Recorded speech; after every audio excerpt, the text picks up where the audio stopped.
grande, né, prazer estarmos aqui mais uma vez reunidos para o estudo da obra O Livro dos Espíritos, de Allan Kardec, livro base da codificação do Consolador Prometido, que foi profetizado por Jesus, que seria trazido quando estivéssemos próximos ao fim dos tempos. Na semana passada, nós estudamos e aqui tivemos o conhecimento trazido pelos nossos irmãos Paulo e o Sérgio, que trouxeram explicações da parte segunda, né, intitulada Do Mundo Espírita ou Mundo dos Espíritos, capítulo 1, dos Espíritos, sobre o mundo normal primitivo, questões da 84 a 87, e sobre forma e ubiquidade dos espíritos, da questão 88 até 9a. Restou alguma dúvida, queridos irmãos, queridas irmãs? Alguém quer colocar alguma coisa sobre o que vimos a semana passada? Tudo bem entendido? Se tiverem qualquer dúvida, nossos irmãos Sérgio e Paulo aqui estão para responder. Tudo bem? Então vamos seguir. O Livro dos Espíritos, para quem ainda não gravou, se compõe de 4 partes, né? A parte primeira, que é a parte mais científica e filosófica, que se complementa com o livro A Gênese, onde ele amplia e aprofunda os conhecimentos. A parte segunda, que é essa que nós estamos espírita ou mundo dos espíritos, que se complementa dentro da doutrina espírita com o livro dos médiuns, em que Allan Kardec trata da mediunidade, do contrato das 2 esferas do plano da vida. A parte terceira, que trata das leis morais, que se complementa e é aprofundada pela espiritualidade e por Kardec através do Evangelho segundo o Espiritismo. E a parte quarta, que trata das penas e gozos futuros, e se complementa com o livro O Céu e o Inferno. Hoje, nós vamos dar continuidade ao estudo da parte segunda do mundo espírita ou mundo dos espíritos, capítulo 1, intitulado Dos Espíritos, com o nosso irmão Sérgio, que vai finalizar as abordagens sobre forma e ubiquidade dos espíritos, das questões 90 até a questão 92A. Em seguida, nosso irmão Paulo trará esclarecimentos sobre perispírito, das questões 93 até a 95. Fiquemos em paz, que possamos estar com a mente bem aberta para os conhecimentos que nos são passados. Sérgio, meu irmão, a palavra é sua. Pode dar prosseguimento, por gentileza? Pois não, Norma. Boa noite a todos. Boa noite. Mais uma vez, é um prazer enorme estar aqui com vocês neste sábado para que nós possamos dar prosseguimento ao estudo do Livro dos Espíritos. Graças a Deus. A questão que vou iniciar é a questão 90. Então, antes de iniciar, lendo aqui a questão que foi formulada por Kardec, gostaria de lembrar que nós já sabemos, né, que os espíritos ocupam um lugar no espaço, que eles estão disseminados por todo o universo, que eles têm uma forma que pode ser descrita, né? A forma do espírito foi escolhida, a forma de uma chama, para que nós melhor pudéssemos imaginar. Então, eles têm uma forma, e como é uma forma de uma chama, de uma luminosidade determinada, então, tem uma forma que não é aquela constante, que eles têm um brilho com uma gradação que depende do seu grau evolutivo, ou seja, o grau de brilho dos espíritos vai ao encontro ou caminha conjuntamente com a sua evolução. E que, em função desta evolução, eles podem se deslocar com uma velocidade muito maior do que aquela que é considerada a velocidade máxima no nosso plano físico, que é a velocidade da luz. Eles podem se deslocar com a velocidade do pensamento. Então, a partir daí, damos continuidade com a questão de número 90. Pergunta Kardec: o espírito que se transporta de um lugar ao outro tem consciência da distância que percorre e dos espaços que atravessa, ou é subitamente transportado para onde deseja ir? Respondem os espíritos: uma e outra coisa. O espírito pode perfeitamente, se o quiser, dar-se conta da distância que atravessa, mas essa distância pode também desaparecer por completo. Isso depende de sua vontade e também da natureza, se mais ou menos, da sua natureza, se mais ou menos depurada. Então, vamos lá. Um espírito vai se transportar de um lugar para outro, né? Então, coloquemos esse espírito que vai se transportar de um lugar para outro, aquele que tenha a capacidade da velocidade do pensamento. A velocidade do pensamento para o deslocamento de um espírito é função da sua capacitação. Então, imaginemos que esse espírito evoluidíssimo esteja num trabalho espiritual de ajuda ao próximo em determinada região não tão vibracionalmente avançada. Ele pode muito bem, esse espírito, caminhar de um lugar para outro percorrendo uma distância. Por quê? Porque naquele percurso, por exemplo, de um caminho que ele vá fazendo, naquele plano vibracional, né, em que ele se encontra, ele precise, naquele caminho, visualizar, ser observado ou observar determinadas coisas. Então, vai isso ao encontro, a gente sabe desses relatos, isso vai ao encontro do que está sendo dito aqui. Uma ou outra coisa. Ele pode caminhar desta maneira, como ele também pode, através da velocidade do pensamento, ele deslocar-se de um local para o outro. Seria algo da ordem da evolução do sujeito, seria a ordem do salto quântico. O salto quântico, né, o Paulo, como engenheiro químico,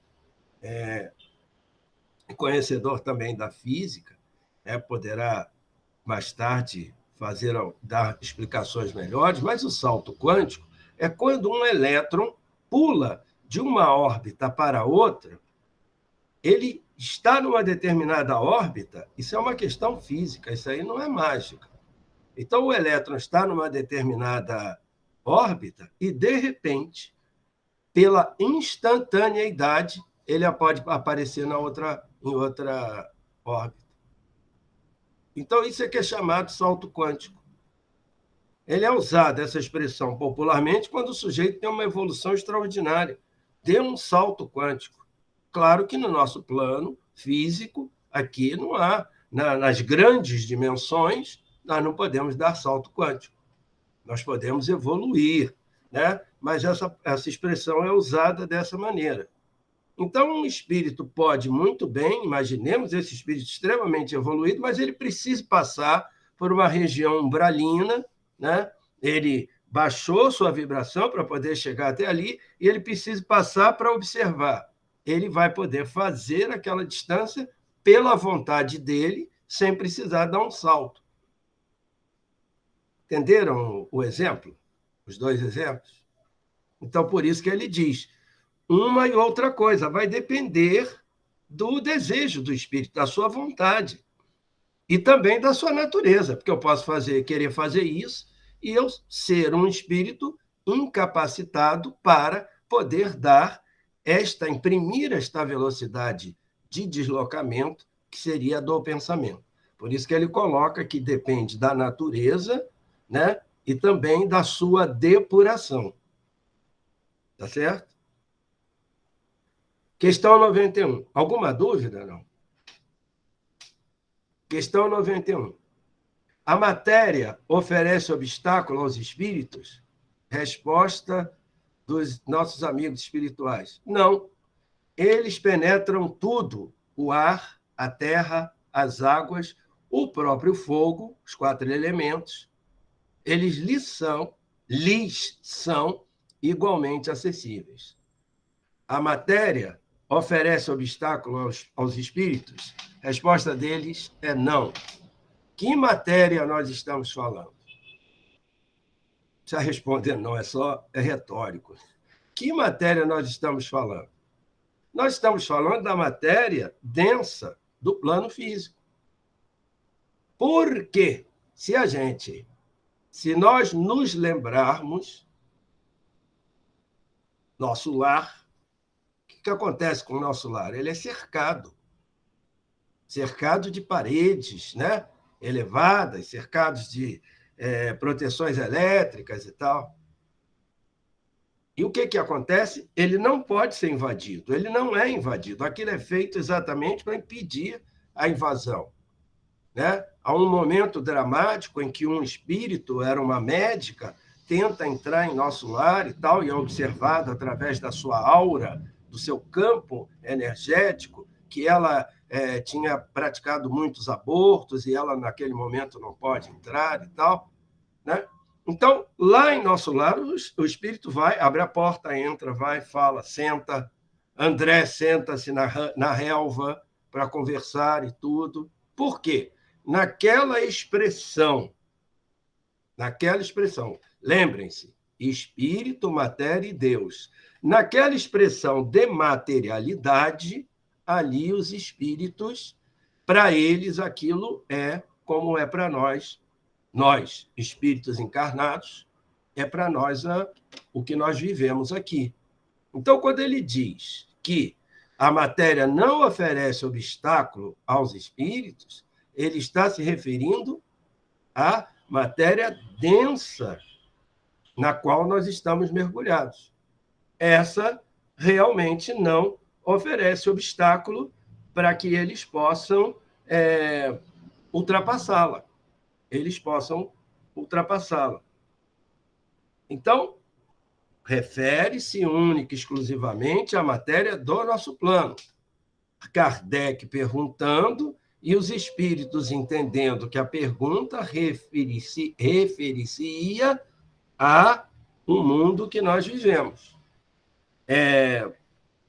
O Luiz Mário Duarte, ele, numa exposição que eu assisti, ele lembra bem isso, que é o seguinte: no capítulo 2 do Bhagavad Gita, Krishna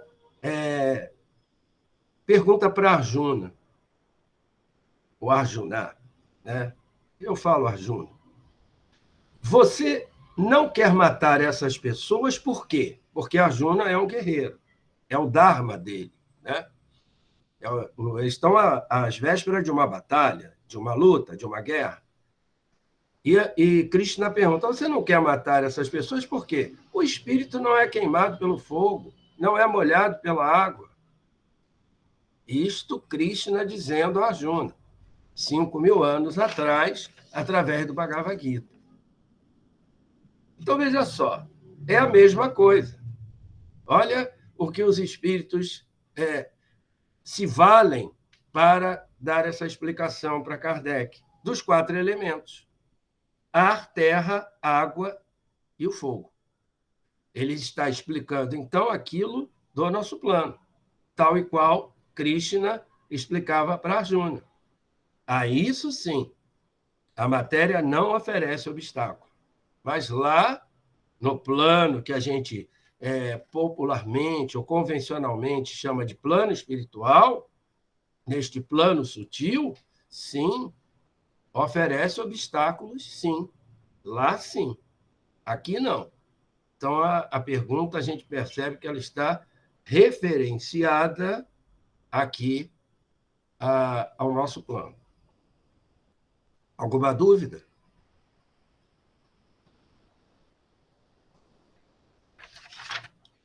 Agora vamos para a questão 92. O espírito tem o dom da ubiquidade, ou seja, ele pode aparecer em 2 lugares ao mesmo tempo, 3. Ou, em outras palavras, o mesmo espírito pode dividir-se ou estar ao mesmo tempo em vários pontos? Essa é uma pergunta muito interessante. A resposta é a seguinte: não pode haver divisão de um espírito. Então, não pode haver divisão de um espírito. Então, nós estamos falando da individualidade. Ela está preservada. Não pode haver divisão de um espírito. Como 2 espíritos não vão poder ocupar o mesmo corpo. Você pode obsidiar, você pode possuir, mas você não pode tomar o corpo. Né?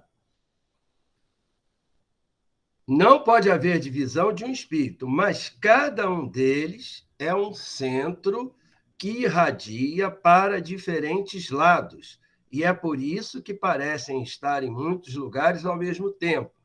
Vês o Sol, que não é mais do que um, e não obstante irradia para todas as partes e envia os seus raios até muito longe, apesar disso, ele não se divide. Então, os espíritos, lá no século XIX, vão lançar mão da analogia do Sol para mostrar a Kardec esta possibilidade. Porque o Sol, né, que ele usa, ele está dizendo, você está no hemisfério sul e você está vendo o Sol. Mas, ao mesmo tempo, alguém no hemisfério norte também está vendo o Sol. No Oriente você não está vendo, mas aqui você está vendo o Sol, de várias partes. O Sol é para cada um? Não. É um Sol, mas com a sua irradiação sendo possível de ser observada por várias pessoas. Ele pode ser observado em vários lugares.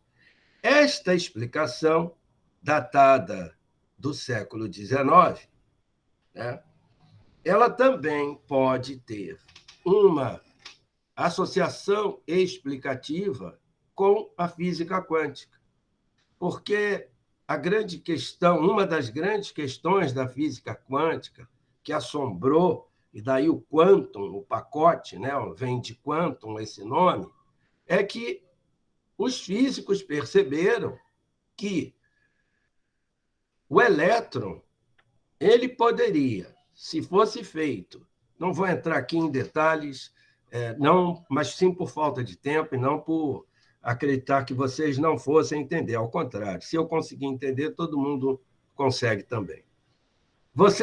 Quer dizer, eu consegui entender mais ou menos, porque a gente precisa ver isso. Né? É uma coisa extraordinária. Uma placa com dois espaços, 2 buracos, e você tem um canhão de elétrons. Imagine o seguinte, para facilitar. Você tem uma parede, né, um anteparo, 2 buracos e um canhão de elétrons. O canhão de elétron é mais ou menos, não é mais ou menos, mas fazendo uma comparação para a gente poder entender isso, é como se fosse aquelas máquinas de jogar bola de tênis para o sujeito treinar tênis. Tem uma máquina que vai soltando bola, e aí você vai treinando.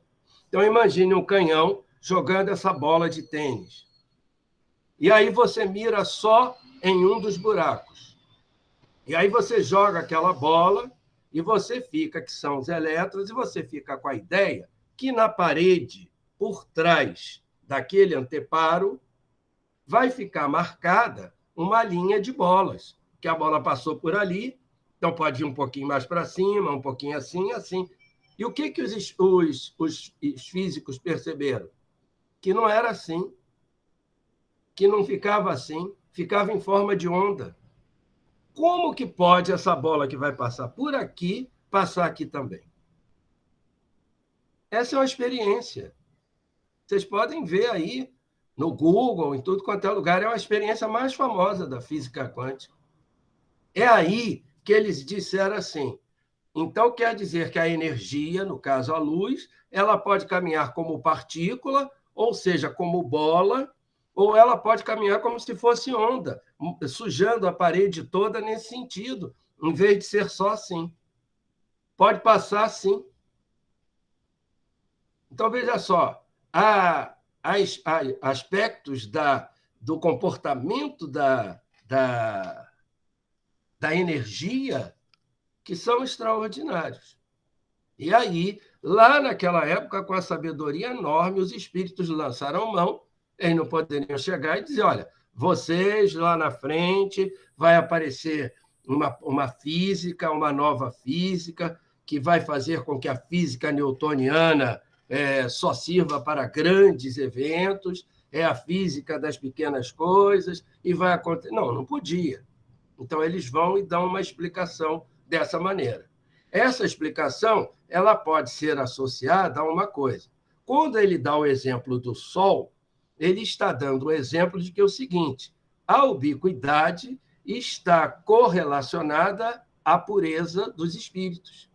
Quanto mais ele for elevado, quanto mais ele tiver energia, quanto mais ele puder irradiar, ele terá essa possibilidade de ser visto em mais de um lugar. Tá certo? Dúvidas? Somem-se as minhas. Sérgio, você me permite uma referência da ubiquidade? Por favor, fique à vontade.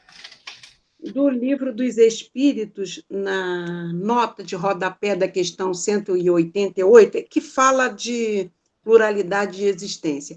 Mas ele fala exatamente um exemplo assim, olha, o Sol não seria mundo habitado por seres corpóreos, mas sim dos espíritos superiores, os quais de lá irradiam seus pensamentos para os outros mundos, que eles dirigem por intermédio de espíritos menos elevados, transmitindo a estes por meio do fluido cósmico universal. Então, é essa ubiquidade, né? É Eles verdade. transmitindo É verdade. através. Eu achei linda essa Não, com passagem. certeza. Olha só, eu vou contar aqui um caos quando eu era criança lá em Barbacena, que é o seguinte: quando eu comecei a ler, eu eu estou na doutrina espírita nesta vida desde o ano 2000. Antes eu não era espírita. Embora morasse na Tijuca, né, desde o tempo dos dinossauros, eu achava que a Ramatiz era um curso vestibular. Né, que eu passava ali, estava aquela gente toda, eu dizia, é a hora do cafezinho lá do curso vestibular que tem por ali. Não fazia a menor ideia. Né? Não foi. Então, em 2000, embora morando aqui desde sempre, é que eu fui conhecer a Ramatiz e lá fiquei encantado. Comecei assistindo as palestras do seu Ribeiro. E aí, eu fui ler, obviamente, Nosso Lar. Quando o sujeito parou para pegar o aeróbus, eu fechei o livro. Eu falei, isso é besteira. Por quê? A minha expectativa é que o sujeito voasse, talvez igual o Super-Homem, fosse para lá, para cá. Ué, se o Jetson já fazia isso quando era criança, como é que lá eles pegam aeróbicos? Né? Então, achei aquilo uma besteira. A ignorância é um negócio terrível. A ignorância é minha. Porque lá no plano espiritual é um avanço extraordinário. Então, há uma parte do livro que o André Luiz vai escrever, ele coloca, nos anos 50, pela pena de Chico Xavier, um laptop como é que se diz, no colo, né? Ele coloca o laptop para fazer um negócio desse. Então, eu estou dizendo isso pelo seguinte, né? É difícil a gente... Como é que faz? Não sei. Não sei como é que faz. Mas eu sei também uma coisa que eu não sei como é que faz.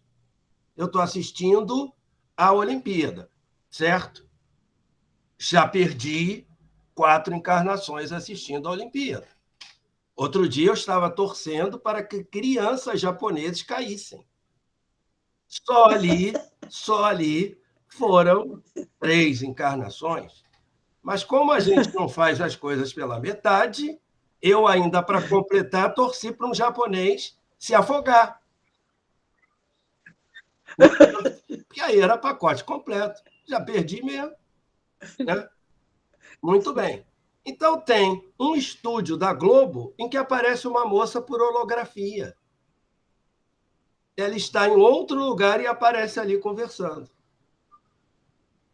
Eu só quero dizer que é possível. Não adianta a gente ficar, não é possível, mas acontece agora. O tal laptop do André Luiz está aí. Todo mundo tem. Né? Então, tem coisas assim extraordinárias que a gente não sabia. A evolução, por exemplo, computacional é extraordinária. Não sei se vocês sabem, não é que se sabem, se perceberam, mas John Lennon nunca viu um PC. Ele morreu antes. John Lennon, dos Beatles, nunca viu um PC. Ele não sabia que haveria um computador dentro da casa da gente. Então, são saberes que vão chegando e que vão nos surpreendendo. Coisas extraordinárias. Quem perdeu a encarnação comigo aí nos Jogos Olímpicos, por favor, só para eu não ficar. Só para eu não ficar. Obrigado, Jorge. Obrigado, meu filho. Norminha também, graças a Deus. Vamos lá estudar o Livro dos Espíritos lá no umbral, porque é negócio.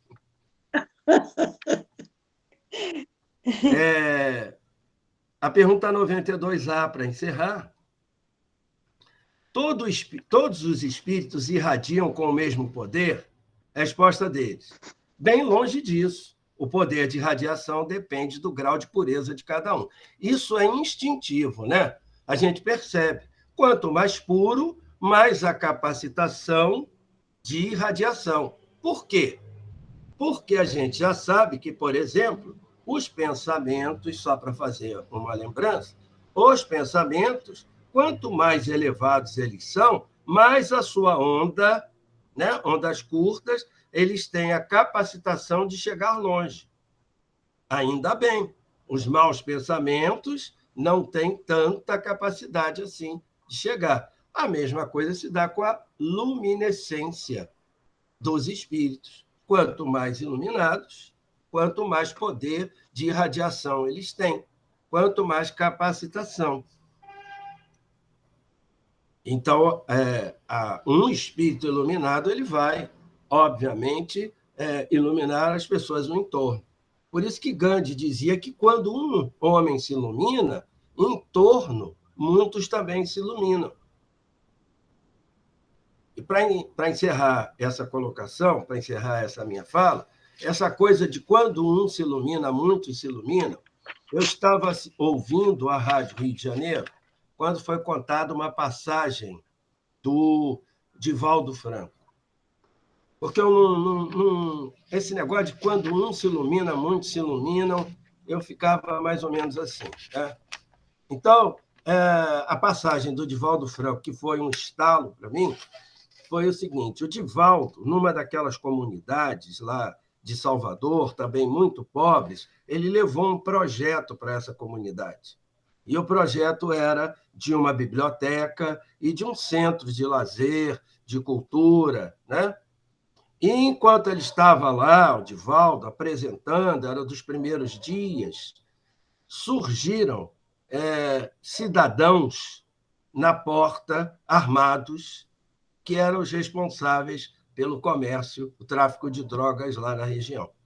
E eles chegaram para perto do Divaldo. Só que o Divaldo é óbvio, um ser iluminado, tem uma energia extraordinária, e eles chegaram e perguntaram ao Divaldo. Um deles se apresentou, eu sou o dono aqui do lugar, o que o senhor está fazendo? O Divaldo cumprimentou, disse, olha, eu estou fazendo um trabalho aqui assim, assim e tal, de ajuda às pessoas, as crianças vão ter direito a isso, tudo. E o cidadão disse, não, tá bem, tudo bem, vou deixar, tá tudo certo, obrigado. E foi embora. Passado lá um período, um mês e pouco, este mesmo cidadão procurou o Divaldo e disse para ele, seu Divaldo, eu não quero mais essa boca de fumo aqui, não quero mais o tráfico. Eu quero trabalhar com o senhor. Eu vou fazer o seguinte, eu vou vender a boca, vou pegar o dinheiro e venho aqui trabalhar, a gente ajuda. Divaldo, pelo amor de Deus, não faça isso. Você venha, mas deixe esse trabalho, esse negócio para lá. Isso aí é um dinheiro que a gente não vai usar. Venha só você. E esse sujeito foi para trabalhar. Quando este sujeito foi para trabalhar junto com o Divaldo, ele começou um processo de quê? De iluminação. Então, aquele garoto que olhava para ele e que via o tênis Nike no pé dele, que via ele com um objeto fálico, um fuzil na mão, e as meninas ali em torno, aquela coisa toda, o que aquele garoto queria? Ele queria ser igual àquele sujeito. Quando ele sai de lá e vai para o trabalho do Divaldo, ele arrasta, pelo exemplo, uma porção de crianças que querem saber por que ele fez aquilo. Então, veja só, quando ele começou o processo dele de iluminação, o que aconteceu no entorno? Vários se iluminaram também. Legal. Fiquem com Deus. Namastê. Namastê. Namastê. Boa noite. Boa noite, gente. Tudo bom? Boa noite. Boa noite, boa noite. Vamos aqui Boa fazer noite. uma proposta. Boa noite. Vamos direto em perispírito. Questão 93. Boa noite. Eu vou ler a pergunta. Vocês vão estudar em casa. E semana que vem a gente vai conversar sobre a resposta. Ok? E aí a gente segue 94, 94A e 95. Porque só um dos livros sobre perispírito, ele deve dar 4 dedos meus assim de altura. Então tem muita coisa para a gente falar. E a pergunta é, vive o espírito propriamente dito sem cobertura alguma? Ou, como pretendemos alguns, envolto por uma substância qualquer, que Kardec vai chamar de perispírito, né? Essa questão do Livro dos Espíritos, ela modifica completamente o entendimento e traz nova luz para as relações entre aqueles que estão encarnados e desencarnados. Ela prepara a literatura de André Luiz, que viria a seguir, em 1940 e alguma coisa, explicando para nós exatamente como ocorrem as comunicações espirituais. Como ocorre a mediunidade. Como ocorrem as doenças. Como ocorre uma série de fenômenos que traz energia do espírito para a matéria e energia da matéria para o espírito. Como é que é essa comunicação energética? Como é que é essa união entre os diversos corpos? Corpo físico, corpo etérico e corpo astral. Tudo isso vai ser explicado através das orientações que vão passar a ser dadas sobre o perispírito. A partir do conhecimento do perispírito, a ciência espírita dá um salto. E a doutrina passa a ser vista não mais só como filosofia e religião. Começa a ser pesquisada profundamente. Já era pesquisada nos tempos da metapsíquica, com Charles Richer, com William Crookes e com tantos outros cientistas que provaram a existência do corpo espiritual dentro dos laboratórios. A seguir, questão 94. De onde o espírito extrai esse envoltório semimaterial? É exatamente o que o Sérgio estava falando. A onda, a luz, ela se comporta de maneira dual. Ela é a interface entre o espírito mais denso e a matéria que é mais densa ainda. Entre o espírito, que tem a matéria pesada, e o espírito que tem um perispírito mais limpo, uma aura mais clara. Sabemos que a aura é a manifestação energética, é o salto quântico das últimas camadas de eletrônicas, dos elétrons do corpo físico, do duplo etéreo e do perispírito. E tudo isso vai ser explicado à luz da ciência. Muitos irmãos vieram para a doutrina espírita e trouxeram seus conhecimentos. O vento. E a resposta é: do fluido universal de cada globo. E por isso, tudo que ele não é o mesmo em todos os mundos. Ao passar de um mundo para o outro, o espírito troca de envoltório, como os homens trocam de vestimenta. Ou seja, os espíritos que vão ser degradados, por exemplo, da Terra, que estão sendo degradados da Terra, eles não vão precisar trocar de roupa, porque a roupa deles já é grosseira, o perispírito deles já é denso.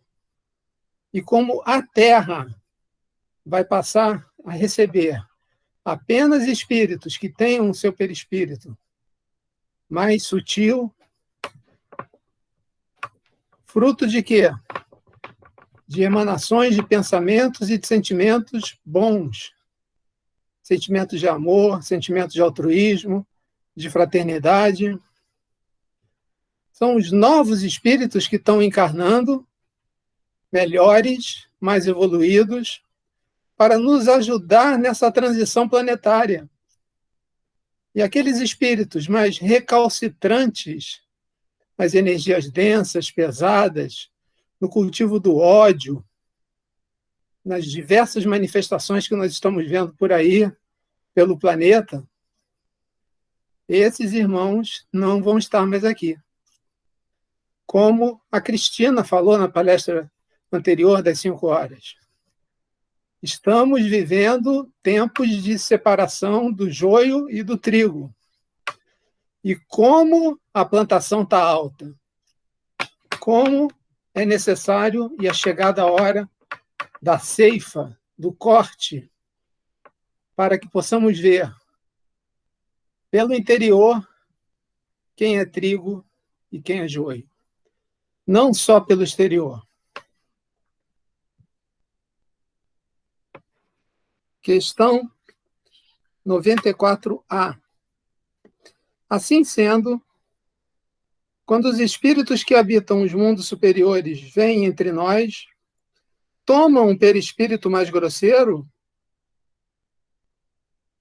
E aqui, Kardec aborda e pergunta sobre a comunicabilidade entre os vários planos espirituais. Não é a mediunidade entre espíritos e médios encarnados. É a comunicabilidade nos planos espirituais. É necessário que revistam-se de sua matéria, como também havíamos dito. Ou seja, na obra de André Luiz, quem já leu alguns romances, sabe que determinados espíritos que vêm de colônias do astral superiores têm que ter um tempo para se preparar para poderem se tornarem visíveis àqueles espíritos daquela outra colônia inferior. Nós, quando queremos um contato espiritual através da mediunidade, nós, encarnados, temos que elevar as nossas vibrações e os espíritos, guias espirituais principalmente, têm que abaixar a sua vibração. É um processo de aproximação. Nós, aumentando, fazendo um esforço, desculpe, e eles abaixando a vibração. Nisso consiste conhecermos o nosso mentor espiritual, conhecermos o nosso guia, estarmos em sintonia com ele, através desse esforço que fazemos todos os dias para estarmos em equilíbrio e podermos ser o melhor influenciados possíveis por esses irmãos queridos do plano espiritual que estão sempre a nos ajudar. E última questão de hoje, 95. O envoltório semimaterial do espírito tem formas determinadas e pode ser perceptível? Sim. Uma forma ao arbítrio do espírito. E é assim que ele lhes aparece. Algumas vezes, seja em sonhos, seja em estado de vigília, podendo tomar uma forma viável e até mesmo se tornar palpável. Era o que acontecia há algum tempo no lar de Frei Luís, onde espíritos, através da doação de ectoplasma de um médium, de vários médiums, mas principalmente de um, que morreu fruto de um assassinato, depois de um assalto na sua residência, simplesmente porque o bandido não encontrou nada para ser roubado e resolveu dar um tiro no irmão Gilberto. Não estamos aqui acusando nem nada, mas simplesmente relatando um fato. O irmão que era tão útil, que fazia um trabalho tão belo, desencarnou, mas a espiritualidade sabe a hora de cada um de nós e sabe os destinos que traz a cada médium, a cada casa, a cada trabalho. O trabalho continua e aqui nós vemos que muitos espíritos que tomam a forma que nós conhecemos é porque nós precisamos ver um rosto conhecido, um corpo conhecido, alguém conhecido para acreditar. Do contrário, se víssemos um corpo de luz, talvez não acreditássemos que fosse alguém conhecido, algum parente. Se encontrássemos com um espírito deformado em seu perispírito, que é plástico, vamos ver isso semana que vem, que toma as formas, a degradação que possui a sua mente e o seu coração, talvez nos assustássemos. Então, a espiritualidade controla tudo isso, deixando somente a quem está preparado certas revelações. Então, meus irmãos, semana que vem a gente vai estudar profundamente a resposta sobre o perispírito, e vamos começar a falar sobre as diversas ordens de espíritos que estão muito ligadas aqui, a exatamente essa energia que cada um tem dentro do seu coração e que se manifesta através do seu perispírito.